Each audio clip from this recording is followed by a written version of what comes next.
ആകാശവാണി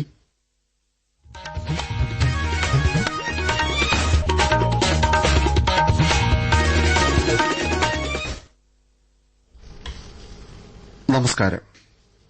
പ്രാദേശിക വാർത്തകൾ വായിക്കുന്നത് അനിൽ ചന്ദ്രൻ. പ്രധാന വാർത്തകൾ. രാജ്യത്തിന്റെ 15ാമത് ഉപരാഷ്ട്രപതിയായി സി.പി. രാധാകൃഷ്ണൻ ഇന്ന് സത്യപ്രതിജ്ഞ ചെയ്യും. പ്രളയബാധിത ഉത്തരാഖണ്ഡ് സംസ്ഥാനത്തിന് പ്രധാനമന്ത്രി നരേന്ദ്രമോദി 1200 കോടി രൂപ ധനസഹായം പ്രഖ്യാപിച്ചു. കേരള അർബൻ കോൺക്ലേവ് രാവിലെ കൊച്ചിയിൽ മുഖ്യമന്ത്രി പിണറായി വിജയൻ ഉദ്ഘാടനം ചെയ്യും. അന്തരിച്ച മുതിർന്ന കോൺഗ്രസ് നേതാവും മുൻ നിയമസഭാ സ്പീക്കറുമായ പി തങ്കച്ചന്റെ ഭൌതിക ശരീരം രാവിലെ പെരുമ്പാവൂരിലെ വസതിയിൽ പൊതുദർശനത്തിന് വയ്ക്കും. സംസ്കാരം നാളെ വൈകിട്ട്. ഏഷ്യാകപ്പ് ക്രിക്കറ്റിൽ ബംഗ്ലാദേശ് ഹോങ്കോങ്ങിനെ തോൽപ്പിച്ചു. വാർത്തകൾ വിശദമായി. രാജ്യത്തിന്റെ 15ാമത് ഉപരാഷ്ട്രപതിയായി സി.പി. രാധാകൃഷ്ണൻ ഇന്ന് സത്യപ്രതിജ്ഞ ചെയ്യും. രാഷ്ട്രപതി ഭവനിൽ രാവിലെ 10-നാണ് സത്യപ്രതിജ്ഞാ ചടങ്ങ്. രാഷ്ട്രപതി ദ്രൌപദി മുർമു അദ്ദേഹത്തിന് സത്യവാചകം ചൊല്ലിക്കൊടുക്കും. പ്രധാനമന്ത്രി നരേന്ദ്രമോദിയും കേന്ദ്രമന്ത്രിമാരും എൻഡിഎ നേതാക്കളും പാർലമെന്റ് അംഗങ്ങളും പരിപാടിയിൽ പങ്കെടുക്കും. പ്രധാനമന്ത്രി നരേന്ദ്രമോദി ന്യൂഡൽഹിയിൽ വൈകിട്ട് ജ്ഞാൻ ഭാരത് അന്താരാഷ്ട്ര സമ്മേളനത്തിൽ പങ്കെടുക്കും. ചടങ്ങിൽ ജ്ഞാൻ ഭാരതം പോർട്ടൽ അദ്ദേഹം നാടിന് സമർപ്പിക്കും. പുരാരേഖകളുടെ ഡിജിറ്റലൈസേഷൻ, സംരക്ഷണം, ലഭ്യത എന്നിവ ഈ ഡിജിറ്റൽ പ്ലാറ്റ്ഫോമിൽ ലഭ്യമാകും. ഇന്നലെയാണ് 3 ദിവസത്തെ അന്താരാഷ്ട്ര സമ്മേളനം ആരംഭിച്ചത്.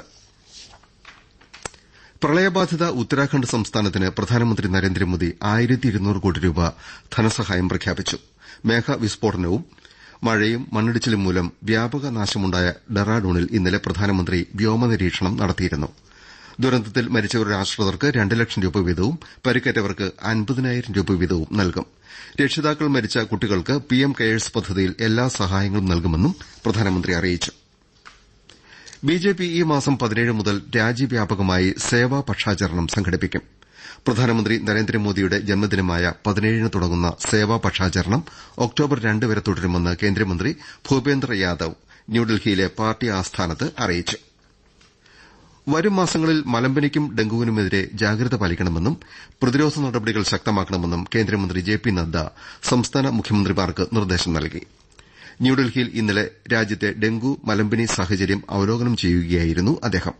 സംസ്ഥാന ആരോഗ്യമന്ത്രിമാർ രോഗസാഹചര്യം വിലയിരുത്തി 20 ദിവസത്തിനകം കർമ്മപരിപാടി തയ്യാറാക്കണമെന്നും നദ്ദ നിർദ്ദേശിച്ചു. നാവികസേനയുടെ ഐഎൻഎസ് ആരവല്ലി യുദ്ധക്കപ്പൽ ഇന്ന് ഗുരുഗ്രാമിൽ കമ്മീഷൻ ചെയ്യും. ഇന്ത്യയുടെ സമുദ്ര സുരക്ഷ വർദ്ധിപ്പിക്കുന്നതിന്റെ സുപ്രധാന ചുവടുവയ്പ്പാണിത്. ഐഎൻഎസ് ആരവല്ലി നാവികസേനയുടെ വിവര ആശയവിനിമയ അടിസ്ഥാന സൌകര്യങ്ങൾ ശക്തിപ്പെടുത്താനാണ് രൂപകൽപ്പന ചെയ്തിരിക്കുന്നതെന്ന് രാജ്യരക്ഷാ മന്ത്രാലയം അറിയിച്ചു. ചടങ്ങിൽ നാവികസേനാ മേധാവി അഡ്മിറൽ ദിനേശ് കെ ത്രിപാഠി അധ്യക്ഷനായിരിക്കും. ഒട്ടേറെ അവശ്യസാധനങ്ങളുടെയും ഭക്ഷ്യോൽപ്പന്നങ്ങളുടെയും ജിഎസ്ടി എടുത്തുകളഞ്ഞ വരും തലമുറ പരിഷ്കരണം ഈ മാസം 22-ന് നിലവിൽ വരും. ഇതോടെ സാധാരണക്കാരുടെ നികുതിഭാരം വലിയൊരളവിൽ ഇല്ലാതെയാകും. പാലിനും പാക്കറ്റിലാക്കിയ ഭക്ഷ്യോൽപ്പന്നങ്ങൾക്കും ബ്രാൻഡ് ചെയ്യാത്ത അരി, ഗോതമ്പ്, പയർവർഗ്ഗങ്ങൾ എന്നിവയുടെയും ജിഎസ്ടി പൂർണ്ണമായി ഒഴിവാക്കിയിട്ടുണ്ട്. ചപ്പാത്തി, റൊട്ടി ഇനങ്ങൾക്കും ജിഎസ്ടി ഈടാക്കില്ല. ആരോഗ്യമേഖലയ്ക്കും വളരെയേറെ ആശ്വാസകരമാണ് ജിഎസ്ടി പരിഷ്കരണം. 33 ജീവൻ രക്ഷാ മരുന്നുകളുടെ ജിഎസ്ടി പാടെ ഒഴിവാക്കി. വിദ്യാർത്ഥികൾക്ക് ആവശ്യമായ സ്റ്റേഷനറി സാധനങ്ങളെയും ജിഎസ്ടി പരിധിയിൽ നിന്ന് മാറ്റി. ടെക്സ്റ്റൈൽസ് മേഖലയിലും പലയിനം നൂലുകൾക്ക് ജിഎസ്ടി ഇളവ് ഗുണകരമായി മാറും. കേരളത്തിന്റെ ആദ്യ സമഗ്ര നഗരനയം രൂപപ്പെടുത്തുകയെന്ന ലക്ഷ്യത്തോടെ സംഘടിപ്പിക്കുന്ന കേരള അർബൻ കോൺക്ലേവ് രാവിലെ കൊച്ചിയിൽ മുഖ്യമന്ത്രി പിണറായി വിജയൻ ഉദ്ഘാടനം ചെയ്യും. ഗ്രാൻഡ് ഹയാത്ത് കൺവെൻഷൻ സെന്ററിലാണ് കോൺക്ലേവ്. Desk report.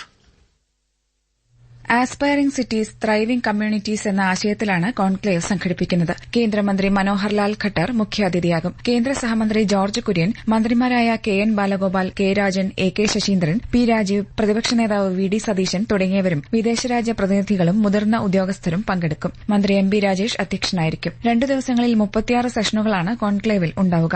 ഇന്ന് ഉദ്ഘാടന സമ്മേളനത്തിന് ശേഷം വിദേശരാജ്യങ്ങളിലെ മന്ത്രിമാരും കേന്ദ്രമന്ത്രിമാരും പങ്കെടുക്കുന്ന ഹൈലെവൽ പൊളിറ്റിക്കൽ ഫോറവും ഉച്ചകഴിഞ്ഞ് കേരളത്തിലെ മുഴുവൻ കോർപ്പറേഷൻ മേയർമാരും മുനിസിപ്പാലിറ്റി ചെയർപേഴ്സൺസും പങ്കെടുക്കുന്ന കൌൺസിലേഴ്സ് അസംബ്ലിയും നടത്തും. നാളെ വൈകിട്ട് സമാപന സമ്മേളനം മന്ത്രി എം.ബി. രാജേഷ് ഉദ്ഘാടനം ചെയ്യും.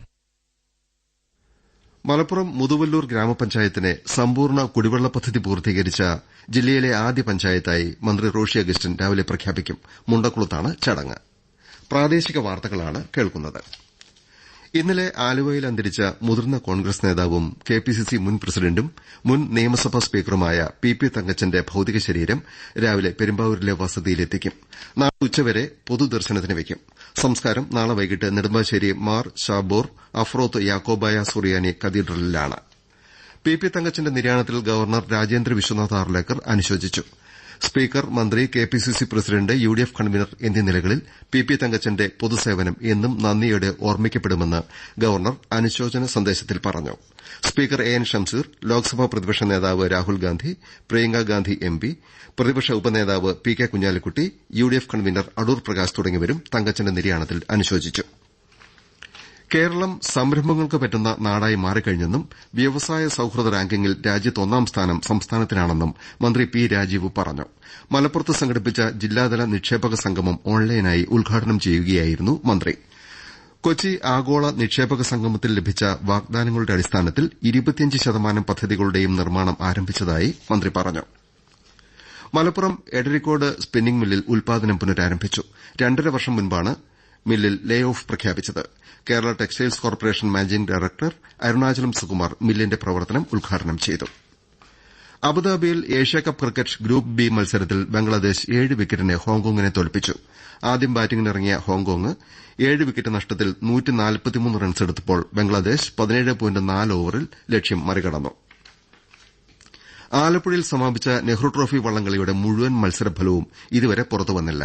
ഓഗസ്റ്റ് 30-നായിരുന്നു വള്ളംകളി. ആലപ്പുഴ പ്രതിനിധി ആർ രവികുമാർ.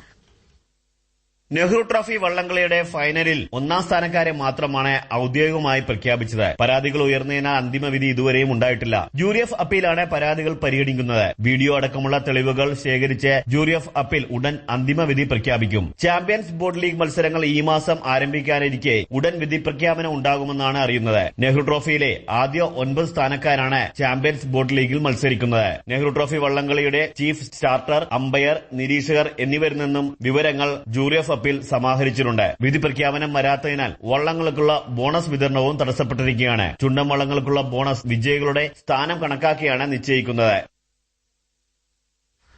കേരള പത്രപ്രവർത്തക യൂണിയന്റെ നേതൃത്വത്തിൽ വയനാട് പ്രസ് ക്ലബ്ബ് സംഘടിപ്പിക്കുന്ന ജേർണലിസ്റ്റ് ക്രിക്കറ്റ് ലീഗ് 3ാം സീസണ് ഇന്ന് മീനങ്ങാടി കൃഷ്ണഗിരി സ്റ്റേഡിയത്തിൽ തുടക്കമാകും. പ്രിയങ്ക ഗാന്ധി എംപി ടൂർണമെന്റ് ഉദ്ഘാടനം ചെയ്യും. ആലപ്പുഴയിൽ സിപിഐ സംസ്ഥാന സമ്മേളനം ഇന്ന് സമാപിക്കും. വൈകിട്ട് ആലപ്പുഴ ബീച്ചിൽ പൊതുസമ്മേളനം പാർട്ടി ജനറൽ സെക്രട്ടറി ഡി രാജ ഉദ്ഘാടനം ചെയ്യും. റെഡ് വോളണ്ടിയർ പരേഡും റാലിയും ഉണ്ടായിരിക്കും. തദ്ദേശ സ്ഥാപനങ്ങളുടെ ഫണ്ട് ഉപയോഗിച്ച് സംഘടിപ്പിക്കുന്ന വികസന സദസ്സ് യുഡിഎഫ് ബഹിഷ്കരിക്കുമെന്ന് പ്രതിപക്ഷ നേതാവ് വി ഡി സതീശൻ പറഞ്ഞു. ഈ വിഷയത്തിൽ കുറ്റപത്രം തയ്യാറാക്കുമെന്നും അദ്ദേഹം കോഴിക്കോട്ട് യുഡിഎഫ് നയരൂപീകരണ കൺവെൻഷൻ ഉദ്ഘാടനം ചെയ്യവെ അറിയിച്ചു. ആഗോള അയ്യപ്പ സംഗമം ഭക്തരെ കബളിപ്പിക്കലാണെന്നും പ്രതിപക്ഷ നേതാവ് ആരോപിച്ചു. തെരഞ്ഞെടുപ്പ് മുന്നിൽ കണ്ടാണ് ഈ നീക്കം. ശബരിമല വികസനത്തിന് ഗവൺമെന്റ് ഒന്നും ചെയ്തില്ലെന്നും അദ്ദേഹം കുറ്റപ്പെടുത്തി. ചട്ടമ്പി സ്വാമികളുടെ 172ാമത് ജയന്തി സമാധിസ്ഥാനമായ കൊല്ലം പന്മന ആശ്രമത്തിൽ വിവിധ പരിപാടികളോടെ ഇന്ന് ആഘോഷിക്കും. ജയന്തി സമ്മേളനം വാഴൂർ തീർത്ഥപാദാശ്രമം മഠാധിപതി പ്രജ്ഞാനാനന്ദ തീർത്ഥപാദർ ഉദ്ഘാടനം ചെയ്യും.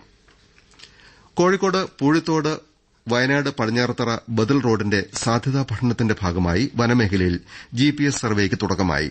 3.5 കിലോമീറ്ററോളം വനഭൂമിയിൽ ഡ്രോൺ ഉപയോഗിച്ചാണ് സർവേ ആരംഭിച്ചത്. വയനാട് പടിഞ്ഞാറത്തറ ഭാഗത്ത് ജിപിഎസ് സർവേ നേരത്തെ പൂർത്തീകരിച്ചിരുന്നു.